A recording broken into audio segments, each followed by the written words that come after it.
Орудие! Выстрел! Ukrayna-Rusiya müharibəsində ən ağır döyüşlər Pokrovsk istiqamətində gedir. Prezident Volodimir Zelenski də ən çətin vəziyyətin bu şəhər ətrafında olduğunu təsdiqləyib. Məlumata görə Rusiya ordusu Pokrovskun işğalını sürətləndirmək üçün müxtəlif istiqamətlərdə irəliləyib. Zelenski daha əvvəl bu şəhərə 200-ə yaxın Rus əskərinin gizli yollarla daxil olduğunu desə də, bir çox xarici mənbəyə görə bu istiqamətdə döyüşlərə nə az nə çox 11 min nəfər cəlb olunub. Hərbi analitiklər Ukraynanın strateji Pokrovsk şəhərini qorumaqda çətinlik çəkdiyini deyir. Pokrovskun strateji əhəmiyyəti böyükdür. Bu şəhər logistika, dəmir yolu şəbəkəsi baxımından vacib qapı rolunu oynayır. Əgər ruslar burada nəzarəti ələ keçirsələr, Ukraynalıların Donetsk istiqamətindəki təchizat xətti sıradan çıxa bilər.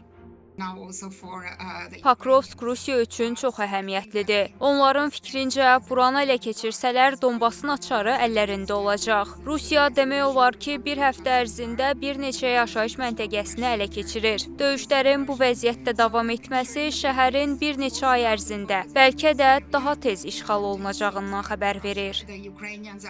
Son məlumatlara görə Moskvanın Ukraynanın böyük şəhərlərinə ard-arda hücum etməsi ciddi enerji problemləri yaradıb. Belə ki, bu ilin əvvəlindən indiyə qədər Rusiyanın hücumları nəticəsində Ukraynanın enerji infrastrukturunun 70%-i sıradan çıxarılıb. Raket və dron hücumları nəticəsində əsasən Kiyev, Odessa, Zaporojye və Dnepropetrovsk vilayətlərində elektrik enerjisinin verilməsində ciddi çatışmazlıqlar var. Ekspertlər enerji böhranının və Rusiyanın hücumlarının davam etməsi nəticəsində Ukraynanı çox çətin qışın gözlədiyini deyir. Bu baxımdan çıxış yolu kimi qərbdən edilən yardımlar ön plana çıxır. Bura silahların tədarükü ilə yanaşı humanitar və enerji sahəsini gücləndirəcək avadanlıqların verilməsi də daxildir.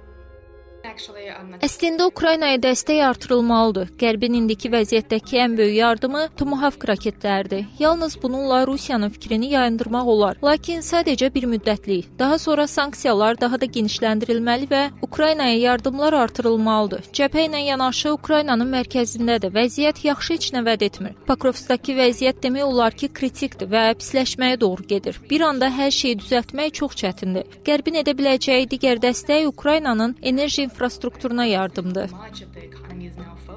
Ukraynanın bu vəziyyətdə olmasına müttəfiqlərinin necə reaksiya verəcəyi də önəmli məqamdır. Görünən odur ki, Konqresdə büdcə böhranı və yardım paketlərinin təsdiqində gecikmələr var. Respublikaçılar və demokratlar arasında mübahisələr nəticəsində yeni maliyyə paketləri aylarla dondurulmuş vəziyyətdə qalır. Avropa ölkələri isə inflyasiya, enerji və sosial xərclərin artması ilə üz-üzədirlər. Bu vaxta kimi Kiyevə göndərilən təxminən 300 milyard dollardan çox yardım həm Birləşmiş Ştatlar, həm də Avropa ölkələrini çətin vəziyyətə salıb. Bütün bu gedişatdan qazanan tərəf isə hər gün Ukraynanın ərazisində irəliləyən Rusiyadır.